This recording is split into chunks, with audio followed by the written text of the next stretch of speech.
Hello friends, welcome to lyrical balance. അപ്പോൾ നമ്മളിന്ന് discuss ചെയ്യാൻ പോകുന്നത് വിക്ടോറിയൻ ഏജിനെ പറ്റിയാണ്. 1837 കിങ് വില്യം ഫോറിൻ്റെ മരണത്തിന് ശേഷം ക്യൂൻ വിക്ടോറിയ ഇംഗ്ലണ്ടിൽ അധികാരത്തിൽ വന്നു. ഒത്തിരിയും സോഷ്യലും പൊളിറ്റിക്കലും സയൻറ്റിഫിക്കുമായിട്ടുള്ള ഡെവലപ്മെൻറ്റ്സ് ഉണ്ടായ ഏജാണ് വിക്ടോറിയൻ ഏജ്. അതുകൊണ്ട് തന്നെ ക്യൂൻ വിക്ടോറിയയുടെ റെയിൻ മാർക്ക് ചെയ്യുന്നത് സയൻറ്റിഫിക് അഡ്വാൻസ്മെൻറ്റിൻ്റെയും അതുപോലെ തന്നെ മെക്കാനിക്കലും ഇൻഡസ്ട്രിയൽ പ്രോഗ്രസിൻ്റെയും മെറ്റീരിയൽ അഫ്ലുവൻസിൻ്റെയും സോഷ്യൽ അൺട്രസ്റ്റിൻ്റെയും പൊളിറ്റിക്കൽ അവേക്കണിങ്ങിൻ്റെയും ഡെമോക്രാറ്റിക് റിഫോംസിൻ്റെയും അതുപോലെ തന്നെ എഡ്യൂക്കേഷൻ്റെ സ്പ്രെഡിൻ്റെയും ഐഡിയലിസത്തിൻ്റെയും സ്കെപ്റ്റിസിസത്തിൻ്റെയും പെസിമിസത്തിൻ്റെയും ഒക്കെ ഒരു ഏജിൻ്റെ ബിഗിനിങ് ആണ്. കുറേ കാലം ഗവൺമെൻറ്റിനെ കൺട്രോൾ ചെയ്ത ടോറീസിന് അവരുടെ പവർ നഷ്ടപ്പെടുകയും അങ്ങനെ വിക്സ് ഇമ്പോർട്ടൻസിലെത്തുകയും ചെയ്തു. നമുക്കറിയാം, വിക്സ് എന്ന് പറഞ്ഞു കഴിഞ്ഞാൽ മൊണാർക്കിയെ എതിർത്തവരാണ്. ടോറീസ് എന്ന് പറഞ്ഞു കഴിഞ്ഞാൽ മൊണാർക്കിയെയും ചർച്ചിനെയും സപ്പോർട്ട് ചെയ്തവരാണ്. 1832 തൊട്ടുള്ള കാലഘട്ടം എന്ന് പറഞ്ഞു കഴിഞ്ഞാൽ ഇംഗ്ലണ്ടിൽ ഒത്തിരിയും ചേഞ്ചസും അതുപോലെ തന്നെ റീഫോംസും ഉണ്ടായ കാലഘട്ടമാണ്. അപ്പോൾ ഈ സമയത്ത് ഇംഗ്ലണ്ടിൽ കൊണ്ടുവന്ന പുതിയ റീഫോംസ് എന്തൊക്കെയാണെന്ന് നമുക്ക് നോക്കാം. ഹൗസ് ഓഫ് ലോർഡ്സിൽ നിന്നുമുള്ള എതിർപ്പിനെയൊക്കെ അവഗണിച്ച് 1832 ഫസ്റ്റ് റിഫോം ബില്ല് പാസ് ചെയ്തു. ഇംഗ്ലണ്ടിൻ്റെയും വെയിൽസിൻ്റെയും ഇലക്ട്രൽ സിസ്റ്റത്തിൽ ഒത്തിരിയും ചേഞ്ചസ് കൊണ്ടുവന്ന ആക്റ്റാണ് ഫസ്റ്റ് റിഫോം ആക്ട്. ഈ പാർലമെൻറ്റിൽ 2 ഗ്രൂപ്പ്സ് ഉണ്ട്. അവരാണ് ഹൗസ് ഓഫ് ലോർഡ്സും ഹൗസ് ഓഫ് കോമൺസും. ഈ റിഫോം ആക്ട് വഴി ഇലക്ട്രേറ്റിൽ ഒത്തിരി മിഡിൽ ക്ലാസ് ആളുകളെ ഇൻക്ലൂഡ് ചെയ്തു. അതുപോലെ തന്നെ ഇൻഡസ്ട്രിയൽ ടൗൺസ് ആയ മാഞ്ചസ്റ്ററിനും ലീഡ്സിനും ഇമ്പോർട്ടൻസ് കൊടുത്തു. ഈ ആക്ട് അരിസ്റ്റോക്രാറ്റ്സിൻ്റെ എക്കണോമിക് ആയിട്ടുള്ളതും പൊളിറ്റിക്കൽ ആയിട്ടുള്ള ഇൻഫ്ലുവൻസിനെ ഡിമിനിഷ് ചെയ്യുകയും ഹൗസ് ഓഫ് കോമൺസിന് കൂടുതൽ പവർ കൊടുക്കുകയും ചെയ്തു. അങ്ങനെ ഹൗസ് ഓഫ് കോമൺസ് കോമൺ പീപ്പിളിന് വേണ്ടി ഒത്തിരിയും ബെനിഫിഷ്യൽ ആക്ട്സ് കൊണ്ടുവന്നു. ഒന്നാമത്തെയാണ് ഫാക്ടറി ആക്ട്സ്, രണ്ടാമത്തെയാണ് poor law amendment act and മൂന്നാമത്തെയാണ് municipal corporation act. Poor law വഴി പാരിഷുകൾക്ക് ആളുകൾക്ക് റിലീഫ് മെഷേഴ്സ് കൊടുക്കാനുള്ള റെസ്പോൺസിബിലിറ്റി കൊടുത്തു.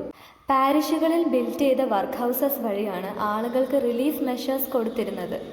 ഫാക്ടറി ആക്ട്സ് വഴി ഇൻഡസ്ട്രിയൽ യൂണിറ്റ്സിൽ വർക്കിംഗ് അവേഴ്സിന് ഒരു ഫിക്സഡ് ടൈം കൊണ്ടുവന്നു. അതുപോലെ തന്നെ ഫാക്ടറീസിൽ ബെറ്റർ വർക്കിംഗ് കണ്ടീഷൻസ് ആണോ എന്ന് എൻഷുർ ചെയ്യുകയും ഫാക്ടറീസിൽ വുമണിൻ്റെയും ചിൽഡ്രൻ്റെയും എംപ്ലോയ്മെൻറ്റിൽ റെസ്ട്രിക്ഷൻസ് കൊണ്ടുവരികയും ചെയ്തു. 9 വയസ്സിന് താഴെയുള്ള കുട്ടികളെ ഫാക്ടറീസിൽ വർക്ക് ചെയ്യുന്നതിൽ നിന്നും പ്രൊഹിബിറ്റ് ചെയ്തു. കുട്ടികൾക്ക് ലഭിക്കേണ്ട എലിമെൻ്ററി എഡ്യൂക്കേഷൻ, അതായത് പ്രൈമറി എഡ്യൂക്കേഷൻ ഫ്രീ ആക്കുകയും കമ്പൽസറി ആക്കുകയും ചെയ്തു. ഈ സമയത്തുണ്ടായ ഒരു മേജർ മൂവ്മെൻ്റ് ആണ് ചാർട്ടിസം. ചാർട്ടിസം എന്ന് പറഞ്ഞു കഴിഞ്ഞാൽ 1836 വർക്കിംഗ് ക്ലാസ് പീപ്പിൾ കൊണ്ടുവന്ന മൂവ്മെൻ്റ് ആണ്. അപ്പോൾ ഈ മൂവ്മെൻറ്റിലൂടെ ചാർട്ടിസ്റ്റ് വർക്കിംഗ് ക്ലാസ് പീപ്പിളിന് ലഭിക്കേണ്ട പൊളിറ്റിക്കൽ റൈറ്റ്സിന് വേണ്ടിയും ഇൻഫ്ലുവൻസിന് വേണ്ടിയും പോരാടി. അങ്ങനെ അവർ ഒരു പീപ്പിൾസ് ചാർട്ടർ ഫോമുലേറ്റ് ചെയ്യുകയും അതിൽ അവർക്ക് ലഭിക്കേണ്ട 6 പ്രൈമറി ഗോൾസ് ഡിമാൻഡ് ചെയ്യുകയും ചെയ്തു.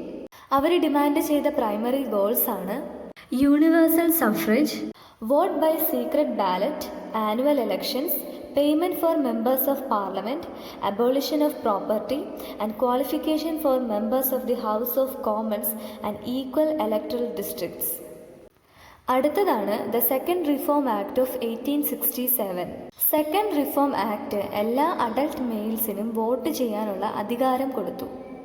അടുത്തതാണ് third reform act of 1884. Third reform act agricultural ലേബറേഴ്സിന് വോട്ട് ചെയ്യാനുള്ള അധികാരം കൊടുത്തു. അങ്ങനെ ഇലക്ട്രേറ്റിൽ വോട്ട് ചെയ്യുന്ന ആളുകളുടെ എണ്ണം വർദ്ധിച്ചു. 1871 ട്രേഡ് യൂണിയൻസിനെ ലീഗലൈസ് ചെയ്തു. വിക്ടോറിയൻ ഏജ് എന്ന് പറഞ്ഞു കഴിഞ്ഞാൽ സയൻസ് വളരെയധികം ഇമ്പോർട്ടൻസിലെത്തിയ കാലഘട്ടമായിരുന്നു. 1831 British association for the advancement of science സ്ഥാപിച്ചു.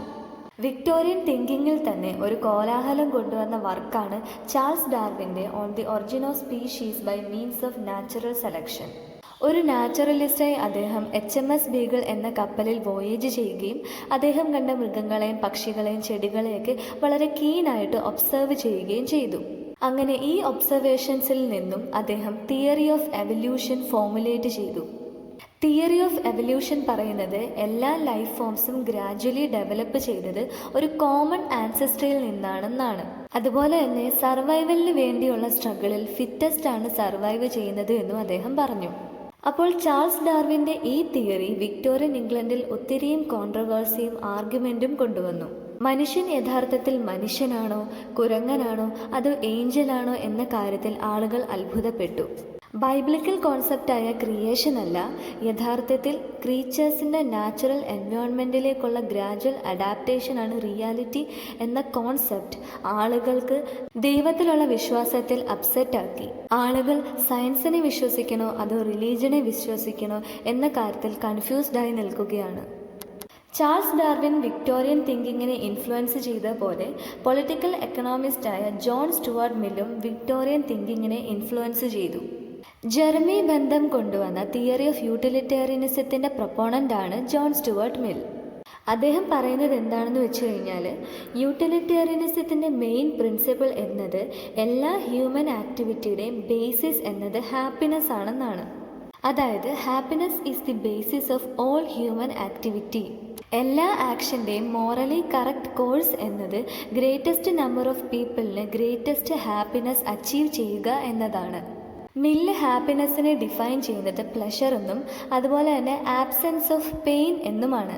ഈ ആക്ഷൻസൊക്കെ എപ്പോഴാണ് റൈറ്റ് ആകുന്നത്?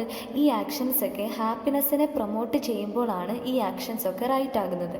ഇപ്പോൾ ഈ ആക്ഷൻസൊക്കെ ഹാപ്പിനെസ്സിനെ അല്ല പ്രൊമോട്ട് ചെയ്യുന്നത്, അതായത് ഒരു റിവേഴ്സ് ഹാപ്പിനെസ്സിനെയാണ് പ്രൊമോട്ട് ചെയ്യുന്നത് എങ്കിൽ ഈ ആക്ഷൻസൊക്കെ റോങ് ആണെന്നാണ് അദ്ദേഹം പറയുന്നത്. അതുകൊണ്ട് തന്നെ ഹ്യൂമൻ ഹാപ്പിനെസ്സിന് വേണ്ടിയാണ് ഈ ആക്ഷൻസൊക്കെ എക്സിസ്റ്റ് ചെയ്യുന്നത്. തിയറി ഓഫ് യൂട്ടിലിറ്റേറിയനിസം ഇംഗ്ലണ്ടിലുണ്ടായ ഡെമോക്രാറ്റിക് റിഫോംസിന് പിറകിലുള്ള ഒരു സ്ട്രോങ് ഫോഴ്സ് തന്നെ ആയിരുന്നു. വിക്ടോറിയൻ ഏജിലെ മെഡിസിൻ്റെ വേൾഡിൽ അനസ്തേഷ്യയും ആൻറ്റിസെപ്റ്റിക്സും അതുപോലെ തന്നെ വാക്സിൻ്റെ ടെക്നിക്കുമൊക്കെ ഇൻട്രൊഡ്യൂസ് ചെയ്തു. മലേറിയൽ ഫീവറിനെ കോമ്പാക്റ്റ് ചെയ്യാനുള്ള ഡ്രഗ്സ് കണ്ടുപിടിച്ചു. അതുപോലെ തന്നെ സ്റ്റെതസ്കോപ്പും മൈക്രോസ്കോപ്പും ഒക്കെ അപ്ഗ്രേഡ് ചെയ്തു.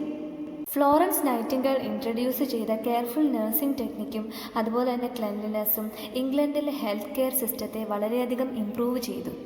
വിക്ടോറിയൻ ഏജ് യൂണിവേഴ്സിറ്റീസായ ഓക്സ്ഫോർഡിൻ്റെയും കേംബ്രിഡ്ജിൻ്റെയും ഒക്കെ ഉയർച്ചയും കണ്ടു. ഈ യൂണിവേഴ്സിറ്റീസ് ഒരു 18th സെഞ്ച്വറിയുടെ കാലഘട്ടത്തിൽ ഡീജനറേഷൻ്റെ വക്കിലെത്തിയതായിരുന്നു. അവിടെ ലേണിങ്ങും ഇല്ലായിരുന്നു, ഡിസിപ്ലിനും ഇല്ലായിരുന്നു, എക്സാമിനേഷൻസ് ഒന്നും കണ്ടക്ട് ചെയ്യുന്നേ ഇല്ലായിരുന്നു. ആ സമയത്ത് ഫെലോഷിപ്സ് ഒക്കെ ക്ലർജിമെന് മാത്രമേ റിസർവ് ചെയ്തിട്ടുണ്ടായിരുന്നുള്ളൂ. അപ്പോൾ ഈ യൂണിവേഴ്സിറ്റീസിൻ്റെ റിഫോമിൻ്റെ ഫസ്റ്റ് സ്റ്റെപ്പായിട്ട് ഈ യൂണിവേഴ്സിറ്റീസിൽ BA ഡിഗ്രി കോഴ്സിന് എക്സാമിനേഷൻസ് ഇൻട്രൊഡ്യൂസ് ചെയ്തു. ഫെലോഷിപ്സ് ഒക്കെ ഓപ്പൺ ടു എവ്രി വൺ ആയി, അതായത് എല്ലാവർക്കും ഫെലോഷിപ്സ് ലഭിക്കാൻ തുടങ്ങി. അങ്ങനെ ഓക്സ്ഫോർഡിലേക്കും കേംബ്രിഡ്ജിലേക്കുമുള്ള സ്റ്റുഡൻസിൻ്റെ എണ്ണം വർദ്ധിച്ചു. അടുത്തതാണ് ദ മെത്തേഡിസ്റ്റ് റിവൈവൽ. മെത്തേഡിസ്റ്റുകളായ ജോൺ വെസ്ലിയും ചാൾസ് വെസ്ലിയും ജോർജ് വൈറ്റ്ഫീൽഡും ഇംഗ്ലണ്ടിൻ്റെ മോറൽ ആപ്പത്തിയിൽ നിന്നും സ്പിരിച്വൽ ടോർപ്പറിൽ നിന്നും ഉണർത്തി. ജോൺ വെസ്ലിയും അദ്ദേഹത്തിൻ്റെ ബാൻഡ് ഓഫ് മെത്തേഡിസ്റ്റ് പ്രീച്ചേഴ്സും ഇംഗ്ലണ്ടിലെ പുവറർ സെക്ഷൻസ് ഓഫ് സൊസൈറ്റിയെ റിഫോം ചെയ്യുകയും അവരെ ഒരു സിവിലൈസ്ഡ് ലൈഫിലേക്ക് തിരികെ കൊണ്ടുവരികയും ചെയ്തു. അടുത്തതാണ് ഇവാഞ്ചലിക്കൽ റിവൈവൽ. മെത്തേഡിസ്റ്റ് റിവൈവലിനെ ഫോളോ ചെയ്ത് വന്നതാണ് ഇവാഞ്ചലിക്കൽ റിവൈവൽ. ഇവാഞ്ചലിക്കലിസം പേഴ്സണൽ കണ്ടക്റ്റിൽ സ്ട്രിക്ട്നെസ് കൊണ്ടുവരികയും അതുപോലെ തന്നെ വിക്ടോറിയൻ ഔട്ട്ലുക്കിൽ ഒരു ഏർണസ്റ്റ്നെസ്സും സീരിയസ്നെസ്സും കൊണ്ടുവന്നു. ഈ ഏജിൽ തന്നെ ഉണ്ടായ ഹ്യൂമാനിറ്റേറിയൻ മൂവ്മെൻറ്റിന് പുറകിലുള്ള സ്ട്രോങ് ഫോഴ്സസ് ആണ് മെത്തേഡിസവും ഇവാഞ്ചലിക്കലിസവും. വിക്ടോറിയൻ ഏജിലെ നോട്ടബിൾ അച്ചീവ്മെൻറ്റ്സ് ആണ് പ്രിസൺ റിഫോംസും അതുപോലെ തന്നെ അബോളിഷൻ ഓഫ് സ്ലേവറിയും. റെയിൽവേസും ഇംപ്രൂവ്ഡ് റോഡ്സും ട്രാവലിംഗ് കുറച്ചുകൂടി എളുപ്പമാക്കി. ടെലിഗ്രാഫും സ്റ്റീം എഞ്ചിനും ഇലക്ട്രിസിറ്റിയും ലൈഫിനെ കുറച്ചുകൂടി കംഫർട്ടബിൾ ആക്കി.